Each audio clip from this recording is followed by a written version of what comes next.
Salut, je te présente une petite vidéo qui va t'expliquer comment faire un diagramme à bande à partir d'un tableau de distribution. Donc ici, on a un tableau de distribution qui contient, qui parle de la couleur des yeux. Alors on a 6 personnes qui ont les yeux bleus, 22 personnes dans une population qui ont les yeux bruns, etc. À partir de ça, on va faire un graphique. Donc nous, on veut faire un graphique, un diagramme à bande. Alors, je vais cliquer dans le menu Insertion, je vais choisir Graphique. Et ici, je vais pouvoir sélectionner mon type de graphique. Alors moi, je vais venir choisir un graphique à colonne. Ensuite, je dois lui dire quelle information je veux utiliser pour mon graphique, pour mon diagramme à bande. Alors dans la plage de données, là, je vais cliquer ici, sélectionner une plage de données. Moi, les données qui m'intéressent, c'est les couleurs. Donc, bleu, brun, noir, vert et autres. Et le nombre qui est associé à chacun. Donc, je vais sélectionner cette plage-là. Je vais cliquer sur OK.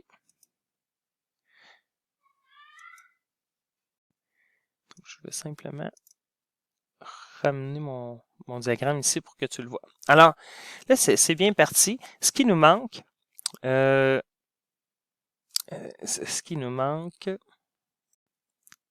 c'est des petits détails, comme, par exemple, mettre un titre. Alors, ici, tu as une option qui est personnalisée. Et là, on peut venir choisir des choses. Hein. Donc, nous, on est un peu il y a ici, tu as le style du graphique, dont tu peux modifier des couleurs d'arrière-plan, tout ça. Mais nous, ce qui va nous intéresser, c'est le titre du graphique. Alors, ici, on va mettre un titre significatif, la couleur des yeux. On peut venir choisir la police, la taille, tout ça. Donc, je peux venir le mettre en gras. Je peux dire que je vais le centrer. Donc, ça, c'est le genre de choses que je peux faire ici avec le titre. Ce que j'aimerais faire aussi, c'est mettre mon axe ici. Hein, mon axe pour la valeur. Alors, je vais venir cliquer sur axe vertical.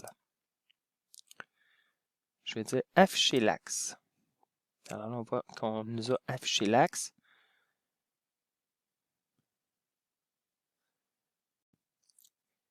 Donc, ce qui me manque, ce que j'aimerais faire, c'est également identifier mes axes. Donc, je voudrais identifier mon axe vertical et mon axe horizontal.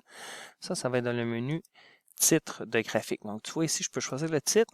Je peux choisir aussi mes titres pour mes axes. Alors, l'axe horizontal, ben, c'est quoi? C'est bleu, brun, noir, vert, autre. Alors, c'est quoi? Ben, ça correspond souvent au titre de ta colonne, à ton en-tête de titre de colonne. Donc, c'est la couleur des yeux. Donc, ici, c'est des couleurs.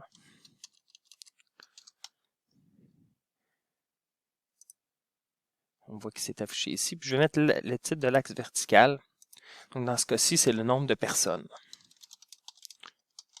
On pourrait dire sinon effectif. Ça aurait pu être une autre bonne façon de le faire. Dans certains cas, on va vouloir modifier ici la valeur de notre axe. Alors, si je viens dans axe vertical, je pourrais venir dire quelle valeur que je veux qu'il affiche. Donc, là, ici, par hasard, il est bien fait, mais habituellement, ce qu'on veut avoir, c'est entre 5 et 10 graduations.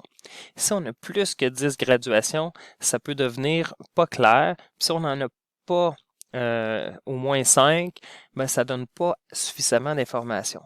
Donc, ici, là, dans l'option ligne de grille, ici, tu peux venir modifier des choses hein, pour changer tes graduations. Donc ici, c'est très bien fait parce que par hasard, hein, on en a 5 graduations. Mais si je viens dire que je veux changer l'incrémentation, je pourrais dire, tiens, je vais faire des bonds de, bon, il ne me le laisse pas faire, mais ici, il fait des bonds de 2.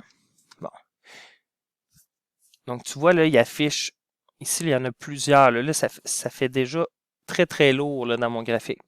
Peut-être que c'était bien le 5.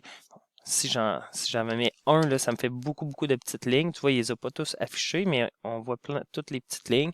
Alors, le but d'un diagramme, c'est d'avoir un coup d'œil rapide. Donc, moi, là, si je mets des incrémentations de 5, comme on avait, c'est parfait. Alors, mon diagramme est quand même assez complet. Quand il est à mon goût, je peux fermer ici. Alors, voici mon diagramme. Il serait complété comme ça. J'ai mon titre, j'ai mes axes, j'ai identifié, mes axes sont identifiés aussi. J'ai mes différentes bandes qui représentent chacune les couleurs. Alors, voici ce que tu as à faire avec ce tableau-là. Bonne chance!